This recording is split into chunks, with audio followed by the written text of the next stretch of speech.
তো আমাদের parts of speech জানার জন্য যে জিনিসটা মাথায় রাখতে হবে এটার সংজ্ঞা।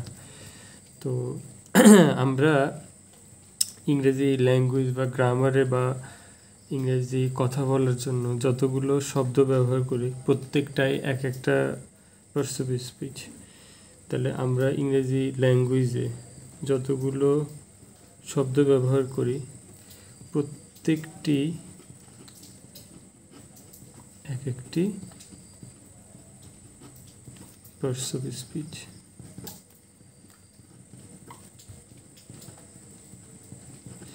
এখানে স্পিচটা হলো আমাদের কথা, আর পার্টস অফ মানে হচ্ছে অংশ। তাহলে আমাদের কথার প্রত্যেকটা অংশই এক একটা আলাদা পার্টস অফ স্পিচের ক্লাসিফিকেশনের মধ্যে পড়ে। তো আমরা এখন এটার ক্লাসিফিকেশনটা দেখব বা এর প্রকারভেদ দেখব। তো আমরা যে কথা বলছিলাম যে পার্টস অফ স্পিচ এর ক্লাসিফিকেশনটা খুবই গুরুত্বপূর্ণ। তো পার্টস অফ স্পিচ মূলত 8 প্রকার। প্রথমত চলে আসে নাউন। নাউন মানে হলো কোনো কিছুর নাম, আমরা জানি। তো কোনো কিছুর নামকে আমরা নাউন বলবো, যে কোনো কিছু। আরেকটা বোঝার সহজ উপায় হলো আমরা খালি চোখে যা যা দেখি সবগুলোই নাউন। তো সেটা হইতে পারে কি, যেমন পেন হইতে পারে, তারপরে ফ্যান হইতে পারে। আমরা যা যা দেখতে পাচ্ছি সবই আমরা নাউন হিসেবে কনসিডার করব। পেন, ফ্যান, তারপরে লাইট বা ঢাকা হইতে পারে কারো নাম, রহিম হইতে পারে। তো মূলত নাউন, এই নামগুলোই হলো নাউন। এরপরে চলে আসবে প্রোনাউন। তো প্রোনাউনটা হলো নাউন এর পরিবর্তে ব্যবহার হয়, পরিবর্তে। যেমন ফ্যানের পরিবর্তে আমরা ইট ব্যবহার করতে পারি, বা রহিমের পরিবর্তে আমরা হি, বা কোনো ফিমেল ক্যারেক্টার হলে সেক্ষেত্রে আমরা শি ব্যবহার করতে পারি। তারপরে একটা বড় সংখ্যক হলে দে, দ্যাম, বা এগুলোর আবার অবজেক্টিভ ফর্মও আছে, যেমন হিয়ার অবজেক্টিভ ফর্ম হিম। তারপরে আমরা শি এর ক্ষেত্রে হার ব্যবহার করতে পারি। তো এইগুলো আমাদের আসলে, বা দের ক্ষেত্রে আমরা দ্যাম ব্যবহার করতে পারি। এই ক্ষেত্রে আমরা এগুলো সবগুলোই আমরা প্রোনাউন হিসেবে কাউন্ট করব। এরপরে আসি আমরা অ্যাডজেক্টিভ। এটা নাউন বা প্রোনাউনের দোষ, গুণ, অবস্থা, সংখ্যা, পরিমাণ বোঝায়। তো এইগুলো আমরা যখন কোথাও দেখব সেক্ষেত্রে আমরা অ্যাডজেক্টিভ বলবো। তো এটা মনে রাখার জন্য আমরা ইজি কয়েকটা উদাহরণ মনে রাখবো, যে দোষ গুণ বোঝায়, গুড বয়, ব্যাড বয়, অথবা হি হ্যাজ লিটল প্রপার্টি। এই ক্ষেত্রে আমরা লিটল ব্যবহার করতে পারি, বা স্মল ব্যবহার করতে পারি। আমরা ইজিলি সহজ উদাহরণগুলো দিয়ে এগুলো মনে রাখবো আর কি।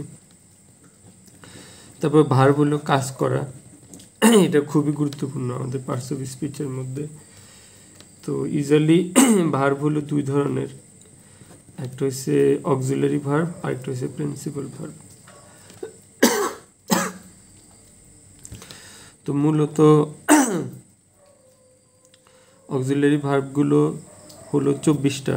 এগুলো আমাদের বাক্যে ব্যবহার করতে, অর্থ প্রকাশে সাহায্য করে। আর প্রিন্সিপাল ভার্বগুলো হলো যেগুলো মেন কাজ করে, যেমন রাইট, তারপরে ওয়াক, আমরা যে কাজগুলো করি, স্লিপ হতে পারে।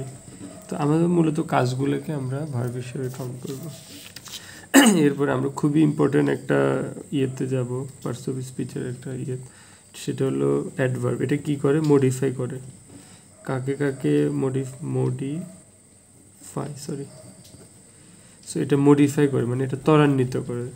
এটা ভার্বকে ত্বরান্বিত করে, অ্যাডজেক্টিভকে ত্বরান্বিত করে, এবং সে নিজেকেও ত্বরান্বিত করে। কিভাবে করে আমরা সেটা উদাহরণটা দেখব, মডিফাই কিভাবে সে করছে। তো আমরা এই ক্ষেত্রে কয়েকটা উদাহরণ দেখলে বুঝতে পারবো। যেমন 1 নম্বর উদাহরণ, হি ওয়াক স্লো। তারপরে এই উদাহরণটাকে আমরা আরেকভাবে লিখতে পারি, হি ওয়াক স্লোলি। আর এটার 3 নম্বর ভাবে আমরা লিখতে পারি হি ওয়াক, এখানে একটা এস হবে, হি ওয়াকস ভেরি স্লোলি। এখানে আমরা খেয়াল করি খুবই সহজভাবে আমরা এটা বুঝতে পারি, হি ওয়াকস স্লো। তো স্লো মানে হলো এখানে সে আস্তে হাঁটে, সো এখানে তার অবস্থাটা বুঝেছে, এটা একটা অ্যাডজেক্টিভ হিসেবে কাজ করবে। হি ওয়াকস স্লোলি, এখানে আমরা খেয়াল করলাম যে অ্যাডজেক্টিভ থেকে আমরা এটাকে অ্যাডভার্বে কনভার্ট করেছি, কারণ এখানে অ্যাডজেক্টিভকে মডিফাই করছি। তাহলে আমরা এখানে এই উদাহরণটা দেখতে পেলাম। অ্যাট দ্য সেম টাইম এটা ওয়াককেও মডিফাই করছে, যে সে আস্তে হাঁটে, সে আরও আস্তে হাঁটে। তো আমরা এখানে অ্যাডজেক্টিভ থেকে অ্যাডভার্বে কনভার্ট হওয়াটা দেখতে পেলাম। ঠিক একইভাবে এখানে আমরা যদি খেয়াল করি তাহলে দেখতে পাবো যে হি ওয়ার্কস ভেরি স্লোলি। তাহলে এখানে কি করা হয়েছে, যে অ্যাডভার্ব সে নিজেকেও মডিফাই করছে ভেরি দ্বারা। তো ভেরি একটা এখানে অ্যাডভার্ব হিসেবে কাজ করলেও সে মূলত আরেকটা অ্যাডভার্বকে মডিফাই করেছে। তো এই ক্ষেত্রে আমরা এখানে ভেরিটা এবং অ্যাডভার্ব দুটাকেই আমরা অ্যাডভার্ব হিসাবে কাউন্ট করব, কারণ এখানে দুটো এখানে কি করছে, মডিফাই করছে। এটা মূলত আমাদের অবস্থানটা বোঝায় আর কি। যেমন আপ হইতে পারে, ইন হইতে পারে, অন হইতে পারে, তারপরে টু হইতে পারে, অফ হইতে পারে, অফ হইতে পারে। তো মূলত এটা অবস্থানটা বোঝায় আমাদের। আমরা যদি একটা বইকে টেবিলের উপর রাখি, the book is on the table, আমরা যদি রুমের ভিতরে থাকি, I am in the room, এই টাইপের আমরা উদাহরণগুলো মনে রাখবো প্রিপোজিশনের ক্ষেত্রে। কনজাংশন কি করে, আমাদের সংযোগ স্থাপন করে। তো সংযোগের ক্ষেত্রে আমরা কি দেখতে পারি, কনজাংশন কিভাবে সংযোগ স্থাপন করে, যেমন অ্যান্ড, অর, বাট, তারপরে এই টাইপের মেনলি উদাহরণগুলো আমরা দেখতে পারি, আনটিল, আনলেস।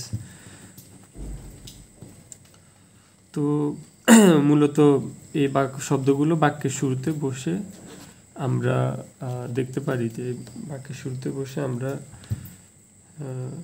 এগুলো বাক্যের মাঝখানে বসে আমাদের অর্থের একটা তারতম্য তৈরি করে। তো এটা আসলে আমাদের জন্য খুবই গুরুত্বপূর্ণ টেন্স, পার্টস অফ স্পিচ বোঝার ক্ষেত্রে। তারপরে শেষ হলো কি ইন্টারজেকশন আমাদের কি করে, আবেগ প্রকাশ করে। যেমন হুররা, we have on the game. তো এগুলো ইউজুয়ালি ব্যবহারের ক্ষেত্রে আমরা এক্সক্লামেশন সাইনটা ব্যবহার করব, অ্যালাস। তারপরে আমরা ব্যবহার করতে পারি ইয়াহু। এই যে শব্দগুলো আমরা ব্যবহার করলাম, এইগুলো ব্যবহার করার মাধ্যমে আমরা আসলে বাক্যটাকে দেখতে পারবো যে কিভাবে এগুলো আসলে ব্যবহার হয়। আমরা আমাদের আবেগ প্রকাশ করতে পারি এই শব্দগুলো ব্যবহার করার ক্ষেত্রে, ইন্টারজেকশন। তো মূলত এটা গেল আমাদের পার্টস অফ স্পিচের 8 প্রকারের সংজ্ঞা এবং উদাহরণ আমরা এভাবে মনে রাখতে পারি। তো আমাদের আজকের হোমওয়ার্ক হলো আমরা প্রত্যেকটা পার্টস অফ স্পিচের সংজ্ঞা লিখব বই থেকে, তারপরে এবং 10টা করে অথবা 5টা করে উদাহরণ, মিনিমাম 5টা করে উদাহরণ আমরা এটা করে আমরা কমেন্ট করব। এটা হচ্ছে আমাদের আজকের হোমওয়ার্ক। Thank you.